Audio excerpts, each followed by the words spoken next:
मेरे पास एक भाई का कमेंट था कि जब भी वो किसी सुंदर स्त्री को देखते हैं या फिर सुंदर स्त्री के फोटो को देखते हैं, उनका जो मन है वो वासनाओं में डूब जाता है, उससे वो निकल ही नहीं पाते हैं और फिर ब्रह्मचर्य को नष्ट करना शुरू कर देते हैं।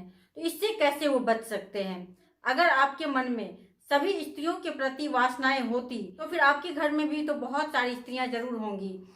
आपकी माँ होंगी, आपकी बहनें होंगी, आपकी दादी, आपकी नानी, आपकी चाची और भी बहुत सारी स्त्रियां होंगी जिनको देखकर आपके मन में वासनाएं नहीं उठती होंगी। ऐसा क्यों होता है कि अपने घर की स्त्रियों को देखकर तो आपके मन में वासनाएं नहीं उठती है, जब बाहर की स्त्रियों को देखते हैं तो फिर मन हमारा वासनाओं के बारे में सोचना शुरू कर देता है। वासनाएं भी आपको तभी आती है जबकि आप इसे बुलाते हैं, बिना बुलाए ये कभी भी नहीं आती है। जब आपके मन में वासनाएं आती है तो देखिए उसके साथ में बहुत कुछ आपका जाता है। जितना ही ज्यादा आप वासनाओं में डूबते चले जाएंगे उतना ही ज्यादा आपका नुकसान होता चला जाएगा, क्योंकि जैसे ही आप वासनाओं में डूबेंगे वैसे ही आप ब्रह्मचर्य को नष्ट करना शुरू करेंगे, और जैसे ही आपने ब्रह्मचर्य को नष्ट करना शुरू किया वैसे ही आपकी जो बुद्धि है वो कम होना शुरू हो जाएगी, आपकी याददाश्त शक्ति कम होने लग जाएगी, आपकी चेहरे की चमक कम हो जाएगी, आपका शरीर खराब होने लग जाएगा, अस्वस्थ होने लग जाएंगे, आपका इम्यून पावर भी कमजोर होने लग जाएगा। इसके साथ ही आप जो कुछ भी भोजन खाएंगे वो भी ठीक तरह से डाइजेस्ट नहीं हो पाएगा और आपके शरीर में ताकत भी नहीं बचेगी। लेकिन ये जो वासनाएं हैं, ये जो काम विचार है, ये कितनी सारी चीजों को नष्ट कर देती है। अगर आप चाहते हैं कि किसी भी स्त्री को देखकर आपके मन में काम वासना की विचार ना जगे तो उसके लिए सबसे पहले ये जरूरी है कि आप अडल्ट कंटेंट को देखना बंद कर दीजिए। दूसरा, अपने मन पे काम कीजिए।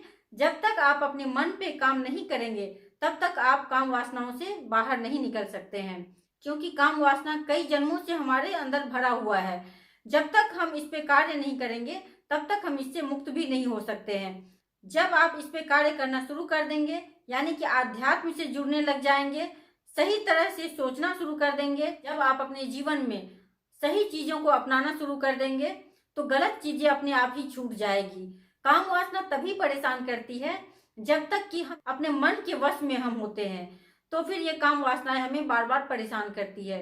जब तक आप अपने जीवन में कोई बड़ा लक्ष्य नहीं बनाएंगे तब तक ये जो आपकी काम ऊर्जा है वो नीचे ही घूमती रहेगी, वो व्यर्थ होती रहेगी, क्योंकि आपके पास कुछ करने के लिए नहीं है, जिसके कारण ये ऊर्जा बर्बाद हो रही है। तो अगर इसे बचाना है तो धीरे धीरे इसे आपको ऊपर भी उठाना होगा, अपने मन पे कार्य भी करना होगा, एक लक्ष्य भी बनाना होगा।